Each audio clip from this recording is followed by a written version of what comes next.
No Eu Podcast de hoje vamos falar da importância do tratamento da ecoterapia para a vida das pessoas, especial para depressão, ansiedade, as pessoas que têm difícil na locomoção, para o autismo inclusive. E aí tínhamos que trazer alguém perito da área, alguém que lida muito com o cavalo e que usa essa técnica já há muitos anos. A Olga Bono Martins. Olga, prazer em tê-la aqui no Eu Podcast. Bom dia, oi a todos. Joel, é uma satisfação muito grande assim, receber esse convite e poder vir falar do meu trabalho, que é uma coisa que eu adoro muito. Eu já acompanho várias vezes o teu trabalho, né? Que tu vai, te dedica, ajuda as pessoas, né? E a importância do cavalo nesse tratamento é fundamental, né?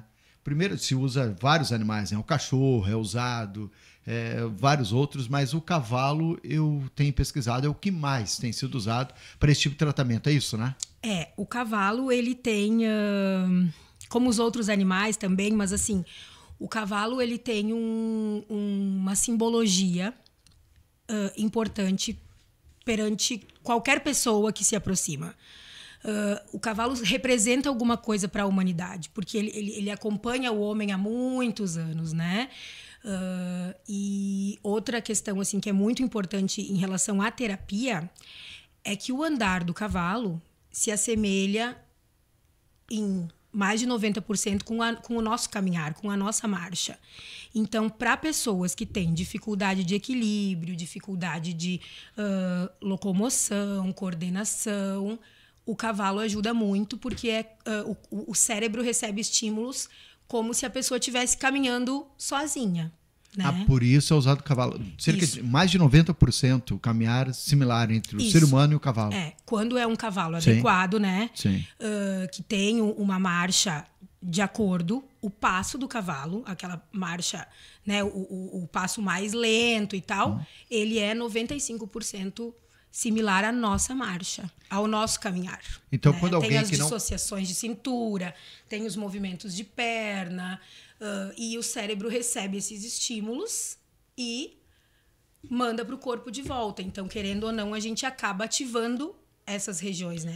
Essa musculatura, essas articulações, enfim. E já chegou gente para ti para fazer isso, né? Andar a cavalo como se tivesse problema, né? Tem problema nas pernas. E melhorou com o passar do tempo? Sim, não? Com certeza. É mesmo? Com certeza. E assim, aí vem outra questão do cavalo, né? Que é um pouquinho diferente dos pets. O ambiente terapêutico é diferente. Normalmente, quem vem com alguma limitação motora, com alguma dificuldade de caminhar, de se mexer, ou alguma deficiência física, acaba fazendo sempre terapia em clínicas, ambientes fechados. E aí poder fazer uma terapia num ambiente totalmente diferente, mais livre, em contato com a natureza, acaba trabalhando muito a questão emocional também. Então, os resultados parece que acontecem antes, né? Porque eu consigo envolver tanto o meu objetivo técnico, digamos, eu sou fisioterapeuta de formação, né? Então, eu vou lá, eu vou avaliar o meu praticante e vou dizer, olha, eu preciso fazer esses e esses exercícios, mas eu tenho o plus de que ele está gostando da terapia, que é uma coisa que a gente faz exercício sem parecer que está fazendo exercício, entendeu? E aí isso se torna mais efetivo. Parece que a pessoa internaliza mais o resultado, entendeu? Ela se percebe diferente. E tu sempre usa o mesmo cavalo para a pessoa? Não, às vezes tu faz um cavalo, é outro. Muda? Muda. E por que muda? Muda. É por uma questão lógica ou estratégica? Estratégica. Queria esse cavalo, esse não está aqui, vai para outro lugar. Como é que tu faz isso? Principalmente estratégica, tá? De novo, eu avalio o meu praticante, né? A pessoa que vai começar. E independente de ser terapia, tá? Ou equitação, por exemplo, tá? A gente vai e identifica o cavalo de acordo com aquele praticante, tá? Então, assim, a gente tem cavalos que têm um movimento mais acentuado para frente e para trás. Outro rebola mais, balança o praticante mais para um lado ou para o outro, né? E outros têm um movimento mais amplo em todos os sentidos, que é esse movimento tridimensional que o cavalo tem, que é parecido com a marcha humana, tá? Então, assim, o cavalo que eu escolho e por onde eu vou passar com esse cavalo faz parte da estratégia terapêutica. Então é individual, para cada indivíduo. Eu gostei do pelo daquele cavalo, queria andar naquele tordilho. Não é assim que funciona. Claro, assim, como eu não consigo dissociar o emocional, tanto que, assim, o psicólogo hoje, para mim, é essencial na equipe. Tu tem psicólogo na equipe? Tenho psicólogo na equipe. A gente tem algumas questões, assim, agora eu vou dar um parênteses, né? Por que lado a lado? Vamos começar por aí. Porque eu acredito que é lado a lado, né, que a gente anda para frente, tá? Um ajudando o outro, levando em consideração vários aspectos. Então, pensando nisso, a pessoa que frequenta lado a lado, ela é vista e respeitada dentro das individualidades que ela tem, tá? Então, vou dar um exemplo. O Joel vai lá na lado a lado e ele me diz que tem medo de cavalo, tá? Eu não vou simplesmente chegar pro Joel e dizer: Joel, não precisa ter medo, eles são mansinhos. Não. Não é assim que funciona. Não, na lado a lado não é assim que funciona. Porque se tu tá me trazendo isso, tu tá sentindo isso. Eu preciso valorizar isso. Então, claro, eu não vou simplesmente acatar que o Joel tem medo, então o Joel não pode frequentar aqui. Não é assim. Mas eu vou começar devagar. Eu vou fazer uma leitura do Joel. O Joel tem medo do cavalo, mas que outras alternativas eu posso proporcionar para ele? Porque a terapia com cavalos também, Joel, ela não se dá só montado no cavalo, tá? Isso também eu acho que é importante a gente dizer assim, porque quando começou a ecoterapia, esse nome, e a gente começou a divulgar mais, era muito voltado para pessoas com deficiência física, tá? Sim. Então, claro, se o movimento do cavalo é parecido com a marcha humana, vamos botar essas pessoas em cima do cavalo. Só que muitas vezes não se levava em consideração o emocional dessa pessoa. Então, ela tinha muito medo, ela ficava muito retraída. E aí a gente começou a ver essas coisas, essas individualidades e particularidades de cada um e foi adaptando. Então, assim, se o Joel tem medo de cavalo, mas tem uma dificuldade de locomoção, eu posso trabalhar com o Joel fora do cavalo. O Joel pode me ajudar a caminhar até o piquete para alimentar o cavalo. Ou o Joel pode, depois que ele já está mais confiante e topa se aproximar do cavalo, o Joel pode escovar o cavalo com a mão direita, com a mão esquerda. Então, eu estou trabalhando, estou fazendo exercícios que vão ajudar na parte física do meu praticante, mas levando em consideração a parte emocional também, tá? Bom, começou, diz a ecoterapia, muito ajudando as pessoas com problema de locomoção. Mas aí foi migrando, foi indo para ajudar os autistas, né? Assim como também para pessoas com depressão e ansiedade. Isso. Migrou. Assim, então, hoje... De novo, vou voltar um pouquinho, tá? Quando eu comecei, há alguns anos atrás, acho que foi em 2008, se eu não me engano, se sabia de ecoterapia para pessoas com deficiência, tá? E a gente seguia muito a linha da ANDE Brasil, que é a Associação Nacional de Ecoterapia, que foi a que criou, inclusive, esse termo, tá? Ecoterapia. Hoje, eu já identifiquei algumas associações, algumas referências que explicam um pouquinho melhor e definem um pouquinho melhor as terapias com cavalos, tá? Então, assim... tem terapia com cavalos na parte motora, que a nível internacional o nome é hipoterapia, tá? Tem terapia com cavalos com psicólogo, que é psicoterapia assistida com cavalos. Dentro disso, entra muito a questão de depressão, ansiedade, estresse pós-traumático. Por que eu tô seguindo essa linha internacional, tá? Porque ela bota melhor define melhor o que se faz com o cavalo e os profissionais que são preparados para executar essas terapias, tá? Então, assim, hoje, claro, eu já tenho alguns anos de prática, eu gosto muito de estudar, então eu já fiz formações em diversas áreas, então eu atendo também praticantes que têm questões comportamentais, questões de aprendizagem, autistas, mas eu gosto de ter um psicólogo junto e, em alguns momentos, encaminhar, vai só com o psicólogo, tá? Porque a busca hoje é muito mais para a área emocional, tá? E comportamental. É mais do que problemas com... Está maior do que com questões de deficiência física, tá? Então, a gente consegue ter esse olhar global pelo cavalo, tá? Então, voltando ao que a gente estava falando também da questão de por que o cavalo. O cavalo faz uma leitura. Assim como eu consigo fazer uma leitura do Joel, né?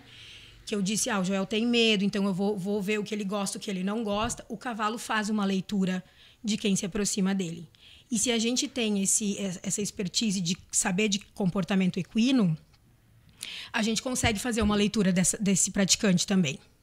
E aí vem de novo a questão de qual cavalo eu vou usar, né? Digamos que eu tenho um praticante lá hiperativo, tá? TDAH com hiperatividade, digamos assim. Eu vou ter que organizar. Será que eu pego um cavalo mais acelerado como ele? Ou eu pego um cavalo mais calmo para tentar equilibrar? Isso vai da rotina com a equipe, né? Da conversa com a equipe.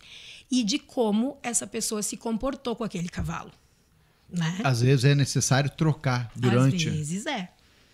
Inclusive, assim, aí vai depender do objetivo. Vamos pensar de novo nessa criança que tem hiperatividade. Eu vou pegar um cavalo hiperativo, assim, mais hiperativo, tá? Parênteses. Os cavalos que a gente tem são cavalos de intervenção. São cavalos treinados para isso. São cavalos que a gente conhece as reações, tá? Mas eu tenho cavalos que são mais agitados, mais acelerados, mais bandos, mais lentos, né? Mas isso faz parte, tá? O que importa é eu saber as reações dele. Ele tem uma personalidade, cada cavalo, né? Ele tem a dele, né? É. E isso que é muito legal também, sabe? Porque assim como cada um de nós tem a sua personalidade, o cavalo tem a dele, tá? Não quer dizer que eu não possa ter um cavalo com uma personalidade mais assustada ou mais reativo, tá? Uhum.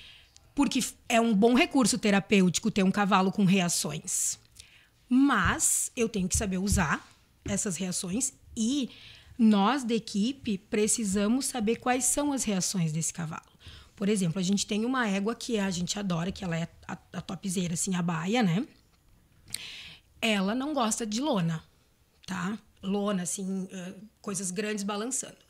Mas ela nos sinaliza antes, ela dá uma paradinha, foca as orelhas porque ela o que tá deixando ela um pouco insegura, mas é isso que ela faz.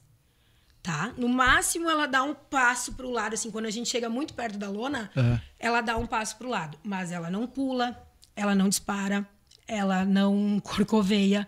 Essa é a reação dela. Então, não quer dizer que eu não possa usá-la. Sim. Mas eu preciso saber usar. Até porque um cavalo, quem nunca montou no cavalo, ele não é baixinho, né? Não. Mesmo o crioulo, que é um cavalo que não é muito alto, no mínimo 1,50 m, 1,54 m, se não me engano. E é alto para quem nunca andou. Aí tem mais, né, a encilha, ou seja, tem o pelego, fica alto. Para quem nunca andou, não é tão simples assim. Não. Por isso que essa introdução que tu fala é importante. E usa que raças de cavalo? Só o crioulo ou não? Tu usa também outras raças lá? Sem raças definidas, assim, qualquer raça, né? Vai muito disso que a gente estava falando, de identificar as reações. Da personalidade do cavalo. A personalidade do cavalo. E aí, assim, quem determina se um cavalo vai para intervenção ou não? o vermelho, né? Sim. Que é o nosso responsável pelos cavalos. Que é domadora há muitos anos de cavalo, lida só com cavalo. Que foi o que me apresentou a ecoterapia, inclusive, né? Então, assim, ele avalia a índole e a personalidade do cavalo. Se ele nos diz, Olga, tá legal, aí a gente vai e treina para estacionar na rampa, para jogar bola, para montar em diferentes posturas e tal, né?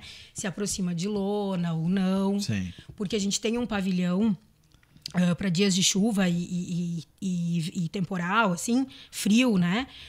Fechado com lona retrátil. Então, a gente até ganhou num projeto do Sicredi essas lonas no ano passado. No ano passado. Foi no ano passado, E então, assim, elas balançam um pouco. Mas dá pra gente trabalhar normal. Então, se a personalidade e a índole do cavalo estão ok, a gente treina e aí a gente vai vendo as características deles pra gente colocar com determinada criança. E o cavalo faz parte da tradição gaúcha porque foi usado em batalhas, em eventos, ao desfile agora, estamos em setembro, né? O 7 de setembro, o 20 de setembro vai ter desfile aqui no Parque Professor Deobaldo Dick em Lajeado, porque o cavalo foi usado muito. Então o cavalo também tem uma simbologia muito grande com o gaúcho, né? Tem. E com o homem mesmo. Tem uma frase que agora não vou me lembrar quem falou, mas assim, que no momento que o homem montou no cavalo, o cavalo fez dele um rei. Porque o homem conseguiu andar mais longe, virou instrumento de guerra, aumentou a capacidade do homem de ir, de vencer, de força. Então, o cavalo tem isso. E independente da pessoa, isso é simbólico, né? E aí, através disso, a gente vai trabalhando devagarinho. E como tu falaste dos cavalos grandes, né? É muito engraçado, assim, porque as crianças nos ensinam muitas coisas. A gente tem a baia, que é a mais baixa, daí tem o pirulito e o cacique. O cacique é o cacicão, né? Um grandão. A gente botou os três. A gente perguntou, a baia é grande? É. Tipo... Pela visão da criança, ela é grande mesmo, entendeu? Sim. Então, aí como é que eu vou dizer pra ela assim, não, ela não é grande, ela é a menor dos três, né? Mas é isso da gente valorizar o que eles nos trazem e, através disso, vincular, né? Mostrar essa possibilidade do cavalo, a possibilidade da natureza, que eu acho que também, assim, faz toda a diferença. Tem um amigo meu que é advogado e ele tem 2 cavalos em cocheira, né? Ou seja, paga hotel, né? Para quem não conhece, paga hotel do cavalo, paga mensal e ele não anda a cavalo. Daí um dia eu perguntando para ele, tá, mas por que tu não anda a cavalo se tu tem cavalo? Ele diz, não, eu ando, eu não ando a cavalo porque eu tenho medo e tal. Tá, mas por que tem cavalo? Daí ele diz, eu tenho porque quando estão muito estressado, eu e meu filho vamos lá, o filho dele anda, ele não. Mas eu escovo o cavalo, eu fico olhando, eu levo para pastar e tal. Ou seja, é uma terapia. Ele achou no cavalo um escape que todos nós precisamos ter, né? Ou no esporte, ou um jogo, ou andar a cavalo, ou jipe, né? Não importa, alguma atividade temos que ter, né? Então o cavalo também é usado para isso. Tu falar do cavalo em batalha, eu lembrei do livro que eu li tempos atrás sobre as guerras romanas, e dizia que um cavalo era tão valoroso nos tempos, né, das guerras, que um cavalo equivalia a 10 homens bem armados. Exato. E seja numa batalha, quem tinha mais cavalo, a possibilidade de vencer era maior, né? Já teve algum acidente com cavalos, não? Já teve algum problema, não? Já, mas assim... Tipo, cavalos... Eu me lembro que uma vez a gente estava em cruzeiro e eu acho que... Não sei se a pedreira estava funcionando, mas deu um estouro lá na pedreira e aí o cavalo se assustou. Mas aí, como funciona também, né? Vai uma pessoa responsável pelo cavalo, conduzindo o cavalo, e no mínimo uma pessoa com o praticante, né? Então, eu tava com o praticante, segurei o praticante, tirei ele do cavalo. Pronto. E o rapaz segurou o cavalo, tudo bem. E o que foi o acidente, né? O cavalo deu um pulo maior do que esse da baia. Ele deu um pulo, assim, tipo, ele deu um pulão pro lado. Se assustou? E aí a gente pegou. Tem que ficar muito atento, né? Muito. Até porque tu lida com pessoas que já têm, muitas vezes, ou deficiência física, ou TDAH e tal. Os pais dão para vocês, olha, ajuda o meu filho. E aí uma responsabilidade grande. Nó. Então, assim, várias coisas, né? A responsabilidade, o olhar sempre atento. A gente fez um espaço lá que a gente denominou de camarote, tá? Que é destinado para os pais, onde os pais ficam e conseguem acompanhar o atendimento, mas acompanham de longe. Porque também, quando estão muito perto, muda o comportamento, né? Então, para garantir a segurança para esses pais, né? Para que eles os pais vejam não podem que ficar junto. Não, uma coisa de preferência não, porque muda o comportamento da criança. Muda o comportamento da criança. Muda o comportamento da criança. Então, a gente, claro, no início, quando está na fase de aproximação e vinculação, os pais acompanham, né? Eles ficam mais próximos, mas assim que dá, a gente pede para eles se afastarem, ficarem no camarote e a gente desenvolve as atividades. Inclusive, quando a gente tem crianças que têm crise, tipo os autistas, tem alguns que têm crises comportamentais, tá? Comportamentos disruptivos, que a gente diz assim. O que são essas crises aí, até pra gente poder... Normalmente, quando a criança não só a criança, mas a pessoa com autismo é frustrada, tá? Ou ela tá num ambiente que não tá adequado para ela, tipo assim, porque o autista, alguns têm hipersensibilidade, outros hipossensibilidade, tá? Então, assim, que nem aqui agora a gente tá com várias luzes, tá? Tem autistas que talvez com essas luzes vão começar a ficar mais agitados, não vão se sentir confortáveis.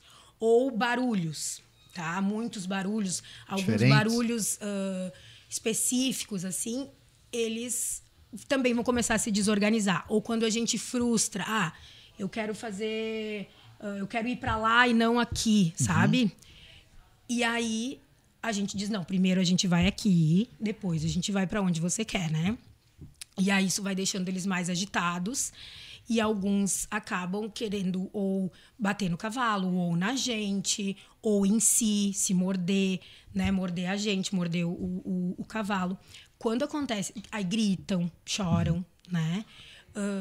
Então, assim, a gente também orienta as famílias de ficarem no local de espera, porque a gente é habilitado e capacitado para controlar essas crises. Porque quando os pais se aproximam, principalmente nesses momentos, isso agrava esse comportamento. E, claro, a gente não gosta que as crianças tenham esse tipo de crise, né? Mas quando acontece num ambiente terapêutico, com terapeutas, a gente consegue ajudar neste momento e identificar o que desencadeia isso, o que não desencadeia, como contornar. A gente consegue identificar e ver como essa criança se comporta e também repassar para os pais algumas dicas de ajuda, né? Sim, como resolver isso. Às vezes os pais mesmo não sabem, né? Exato. Ou ficam com pena do filho, às vezes, não, né? Calma, espera que vai passar. Vai passar. Tu lembra de alguma situação de pacientes teus, né, que tiveram uma melhora muito significativa e disseram, olha, foi uma melhor coisa que a gente fez e tal? Nossa, vários, assim. Eu me lembro que a gente tinha um menino autista, não verbal, ou verbalizava muito pouco, assim, e interagia muito pouco, né? Olhava pouco pra gente. E na terceira sessão, ele já fazia com a mãozinha, assim, para mandar beijo pro cavalo. Então, o cavalo é um motivador muito potente, né? Pra gente conseguir ganhos motores, ganhos cognitivos de compreensão. Deixa eu pensar mais, assim... Nossa, são tantos. O que para vocês é um prêmio, né? Ver alguém assim que chega, talvez sem interagir ou com limitações e de repente aflora. Para os pais, mas também para quem vê isso, né? Isso assim, é isso que é o combustível diário, sabe? Porque tipo, o nosso trabalho é lindo, todo mundo acha lindo, quem conhece, quem vê, mas não é um trabalho muito fácil, né? Exige muita responsabilidade, muita dedicação, muito estudo. Mas são essas pequenas coisinhas, assim, sabe? Que, por exemplo, quando a gente chama o nome da criança e ele olha, até então não olhava, sabe? Isso mostra que nós somos importantes para aquela pessoa, né? E ela confia também na gente, porque muitas vezes a questão do baixo contato visual, da baixa interação social dos autistas, por exemplo, vem muito assim de que as pessoas me dão demanda, eu não quero demanda, então eu não vou nem olhar. Né? Eu quero ficar aqui no meu mundinho. Então, a gente chamar pelo nome e olhar, ou a gente entregar um brinquedo e eles brincarem, é muito legal. Acariciar o cavalo. Que, assim, esses resultados que tu pede, eles são muito subjetivos, porque pra gente, as pequenas coisas já são grandes resultados, né? Uma criança que não chegava perto e que depois encostou no cavalo e que depois conseguiu escovar o cavalo e depois conseguiu montar. Isso, pra gente, tipo... E é um desafio que ele mesmo vence, né? A própria criança vence, né? E aí, ou seja, se conseguiu fazer isso, consegue fazer outras coisas também, né? Exato. E isso também, desculpa, que é o legal, que a gente percebe de diferente na terapia com cavalos do que numa terapia mais convencional, assim, clínica. Essa internalização dos resultados.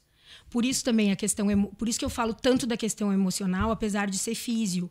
Porque antes de eu conseguir trabalhar a tua parte motora, eu trabalhei o teu emocional. Tu estás mais confiante, entendeu?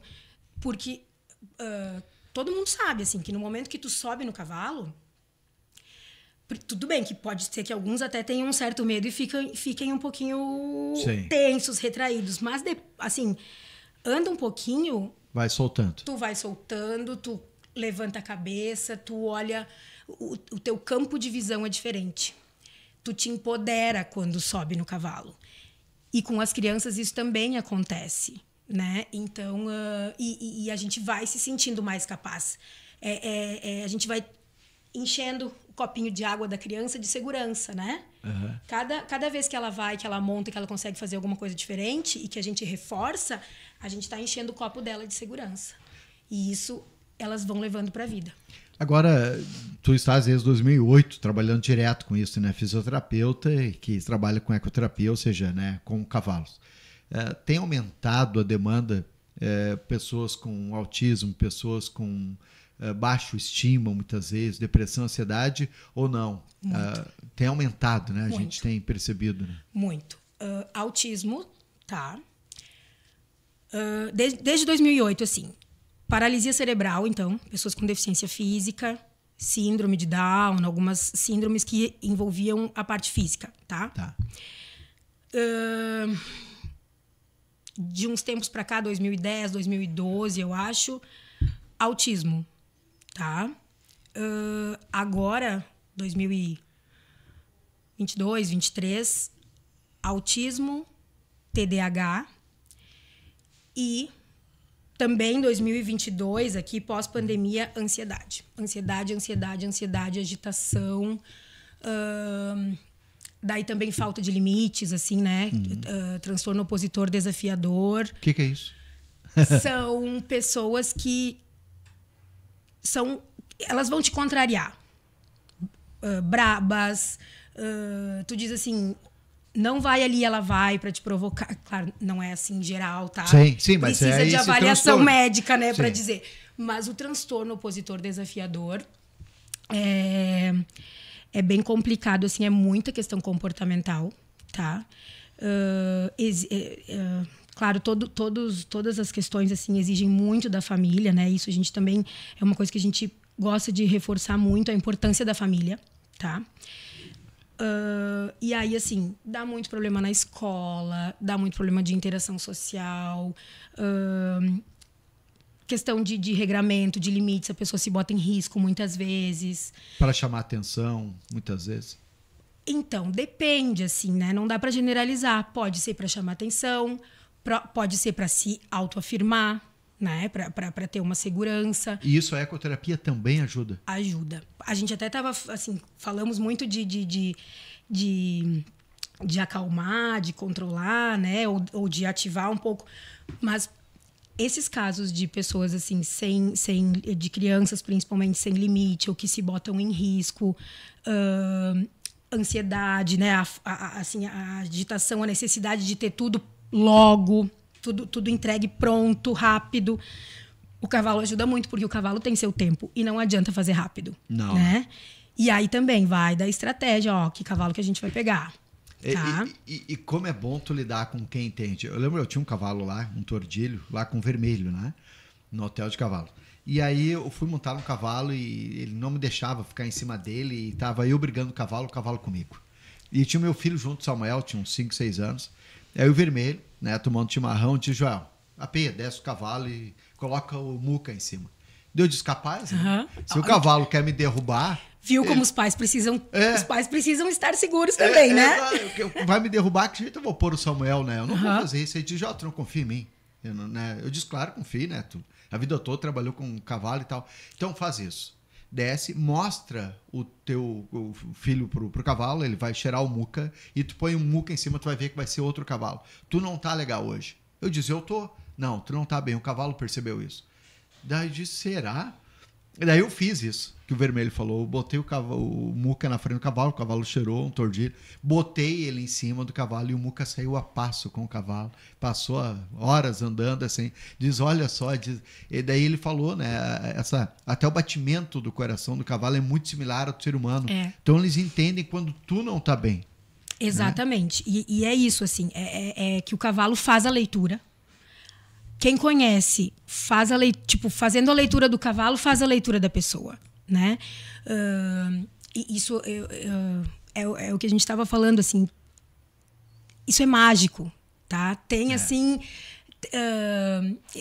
eu tô talvez até me dando um tiro no pé falando nisso, mas tem coisas com o cavalo que não se explica, tá? Por mais que eu precise estudar, eu preciso me formar, é uma terapia que exige muito do profissional, tá? Mas tem coisas que não se explica. E agora, sim, né? Cá entre nós, o vermelho, ele é diferenciado, né? Ele, inclusive, tá nos ajudando, ele tá dando aula, tá? Ele equitação, tá ajudando também? Sim. Tá, e equitação é diferente de ecoterapia, né? Equitação para aprender a andar a cavalo, galopar, isso, né? Isso. Na verdade, assim, o objetivo da nossa equitação é tornar as pessoas cavaleiras, assim, terem conhecimento de cavalo, tá? Então, tu chega lá, o cavalo não vai estar pronto para ti. Tu vai pegar o cavalo, vai ajudar a pegar o cavalo, vai ajudar a encilhar, montar, desencilhar e dar ducha, tá? Todo esse manejo é o objetivo da nossa escola. O vermelho é o principal responsável por isso.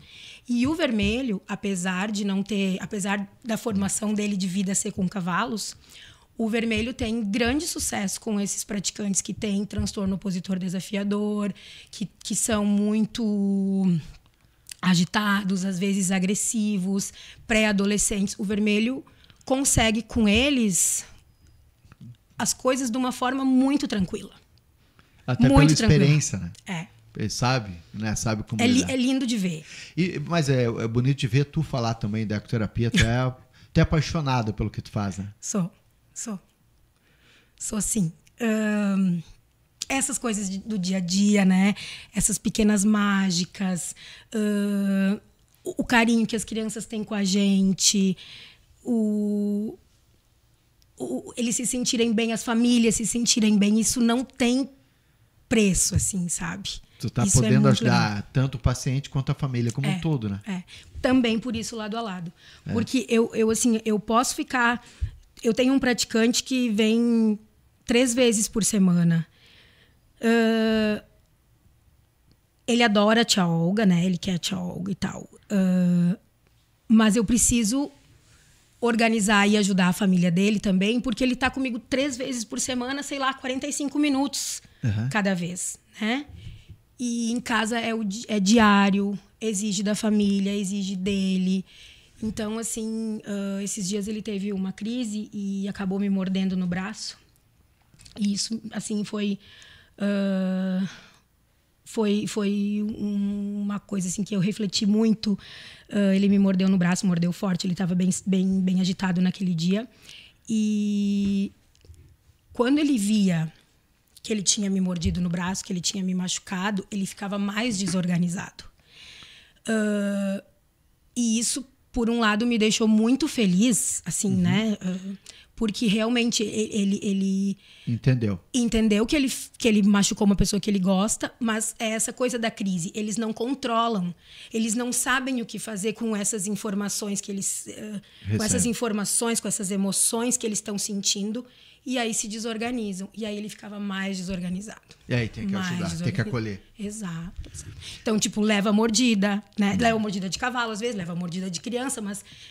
Por isso, assim, eu acho que tem que ter dom.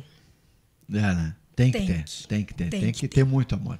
Tem que ter. Olga, para quem quer conhecer Lado a Lado, qual que é o Instagram de vocês ou um contato? É em Cruzeiro do Sul, né? Lado a Lado. Cruzeiro do Sul, junto à Hotelaria do Vermelho, @Lado a Lado Ecoterapia. Lado a Lado Ecoterapia. Isso, vamos por EQUO, tá? Se escreve de equino, tá? Sim. Então, a gente está sempre de portas abertas, a gente adora falar sobre o nosso trabalho, eu acabo às vezes falando demais, né? Não, falou muito bem. Mas é que é realmente assim, é muito legal. E agora, parênteses, tá? A gente estava falando dos autistas, TDAH, hiperatividade, TOD. A gente está fazendo um trabalho, o Instituto Lado a Lado, daí, né, que é a nossa instituição sem fins lucrativos, com as crianças atingidas pela enchente. O Giovanni Elber, essa fundação do Giovanni Elber, da Alemanha. Ex-jogador de futebol. Ex-jogador de futebol, atacante da Seleção Brasileira de 94. Mandou, então, dinheiro pra gente trabalhar com as crianças que foram impactadas ou que precisam de terapia no município e não conseguiram as terapias. Então, Sim. Hoje a gente está atendendo 16 crianças para trabalhar a questão das emoções, para ter um momento de... Talvez trazer um pouco do que passaram, entendeu? As crianças perderam as casas. Algumas sim, algumas tiveram que sair às pressas, depois voltaram, outras ficaram em abrigo por determinado período, né? Então, assim, a necessidade é individual, assim, né? Mas a nossa proposta é pelo menos fazer com que elas identifiquem as emoções que elas estão sentindo. Porque já faz 1 ano e pouco, os adultos ainda têm uma necessidade de falar sobre isso, os adultos ainda têm sentimentos e tal, né? E as crianças, muitas vezes, até por serem crianças, né? Não, vai dar tudo certo. Não, Isso não é tratado. Elas muitas vezes não têm a oportunidade de expressar o que elas passaram. E a gente está vendo que, assim, isso foi em 2024, né? 2025 aumentou muito o número de crianças com diagnóstico de ansiedade, tomando medicação, fazendo consultas médicas por sinais, sintomas de ansiedade, né? Então, isso provavelmente... Na nossa região foi muito atingido pela enchente. Provavelmente reflexo. E dar os parabéns para vocês, porque vocês foram um centro, né, de coleta e distribuição de bens. Eu fui visitar vocês lá e me espantou o número de gente, bombeiros, pessoas da fronteira uruguaiana, se eu não me engano. Veio pessoas de São Paulo. Veio gente do Paraná. Do Paraná ficaram, acho que 1 semana. Veio gente de São Paulo. Ali virou uma sede, né? Ponto de um QG, né? E aí vocês recebiam, distribuíam e muito receberam porque não miraram política, né? Nós somos apartidários, nós é quem foi atingido, né? E isso foi muito legal. Então, quero dar publicamente meus parabéns, né? Obrigada. A ti, ao Vermelho, tudo que vocês fizeram em prol daqueles que mais precisavam. Obrigado. Joia, nossa, a gente que agradece, tá? Obrigado, Olga, né? Se tiver mais novidade, por favor, né, nos fale, passe aqui no Eu Podcast, tá bem? Muito obrigada, foi meu primeiro podcast. Viu? Que legal. Que legal. Obrigada, Joel. Comenta, né? Visita, segue lá a página da Olga também, né? que é muito importante. Visite, né? Marque lá, faça uma visita lá em Cruzeiro do Sul para ver como funciona. Pode olhar, né? Pode andar a cavalo, né? Se organiza lá para que possa, então, ter esse aprendizado. Obrigado. Obrigada também. Tudo de bom. Essa Olga Bolo Martins, né? Falando fisioterapeuta e doula, né? Diretora da Lado a Lado Ecoterapia. Bom, quem será que na semana que vem vai estar sentado aqui falando com a gente? Bom, aí tem que acompanhar o podcast. Que legal.